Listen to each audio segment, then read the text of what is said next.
आव्हान तर होतंच, कारण तुम्ही म्हणालात तसं खरंच आहे की हसवणं खूप अवघड असतं आणि हसणं खूप सोपं असतं.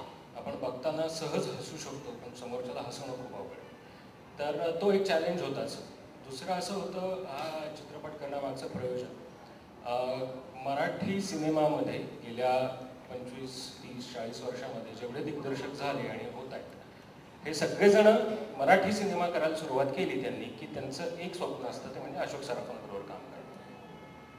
तर ते कंप्लीट करण्यासाठी खूप वर्ष काम करून, त्या स्क्रिप्टवरती काम करून, की मामांना घ्यायचं आहे तर त्या क्वालिटीचं, त्या लेवलचं स्क्रिप्ट व्हायला हवं. ते केल्यानंतर थोडं घाबरतच मी गेलो होतो त्यांच्याकडे, की मामा तुम्हाला आवडेल का? कारण मामा अत्यंत सिलेक्टिव्ह काम करतात आणि मुळात त्यांच्यासमोर आपण विनोद मांडू शकत नाही ना, म्हणजे की मला काय वाटतं, माझं असं सॉलिड विनोदी आहे असं म्हणून नाहीच चालत.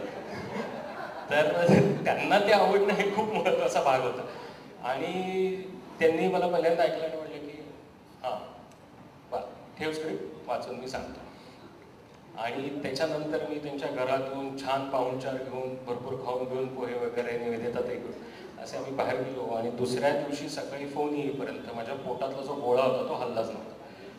आणि दुसऱ्या दिवशी सकाळी फोन आला आणि मामा म्हणले, अरे छान लिहिले स्क्रिप्ट, आवडलं मला, करू आपण. त्यावेळेला मी रस्त्यावरती उभा होतो. पुण्यामध्ये बरेच वेडे आहेत.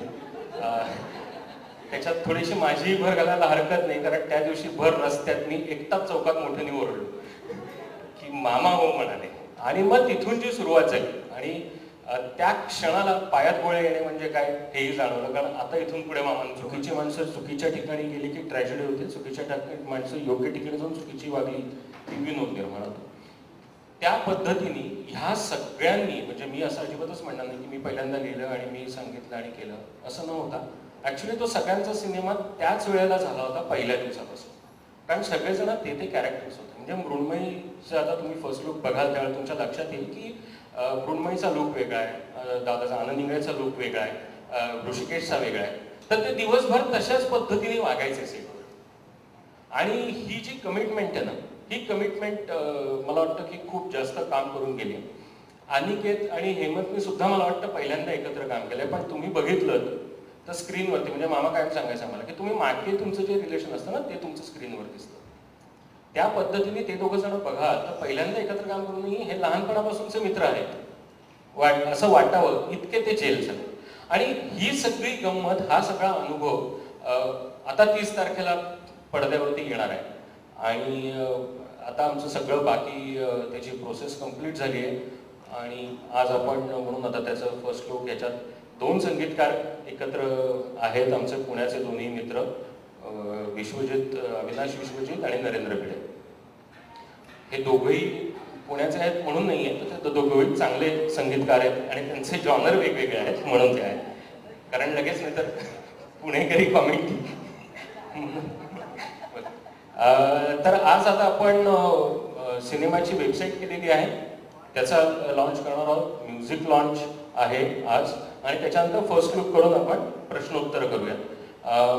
खूप लोक आहेत त्यामुळे आता फक्त पहिल्यांदा आम्ही एवढेच लोक स्टेजवरती आहोत. जसं जसं आपण पुढे जाऊ तसे तसे मंडळी येतील. मगाशी बोलायला सुरुवात करायच्या आधी एक मुद्दा राहून गेला की मी सगळ्यांची माफी मागतो. आम्ही दिलगीर आहोत की जरा उशिरा सुरू केलं, पण प्रेसमधली अजून काही मंडळी पोचायची आहेत, ती ऑन वे आहेत, पोचतोय सांगत होती म्हणून थांबलो होतो. पण अजून ते पोचतील, कारण मुंबईच्या ट्रॅफिकची जी गंमत आहे आणि भेट आहे त्याचा आपल्याला सगळ्यांना हा लाभ मिळालेला आहे. आपण पुढचं सुरू करूया.